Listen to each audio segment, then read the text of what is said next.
संपूर्ण जिल्ह्यातून उपचाराकरिता जिल्हा सामान्य रुग्णालयात येणाऱ्या रुग्णांकडून पैसे उकळून काही दलाल आपलं पितळ पांढरे करीत असल्याची घटना विदर्भ न्यूजच्या निदर्शनास आली आहे।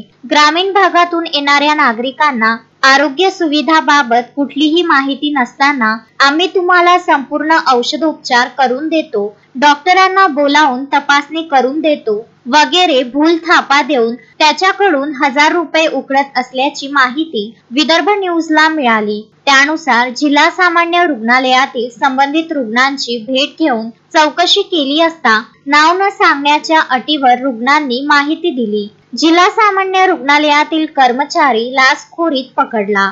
जिल्हा सामान्य रुग्णालयातील एका कर्मचाऱ्याने 1000ची लाच घेतल्याचा प्रकार उघडकीस आला आहे। या प्रकरणात अँटी करप्शन विभागाने सापळा रचून कारवाई केली। प्राप्त माहितीनुसार संबंधित कर्मचाऱ्यांनी शासकीय कामासाठी पैशांची मागणी केली होती। मेडिकल सर्टिफिकेट बनवून देण्यासाठी 1000 रुपये मागितले। तक्रारदाराने थेट अँटी करप्शन विभागाकडे धाव घेतल्यानंतर त्याला रंगेहात पकडण्यात आले।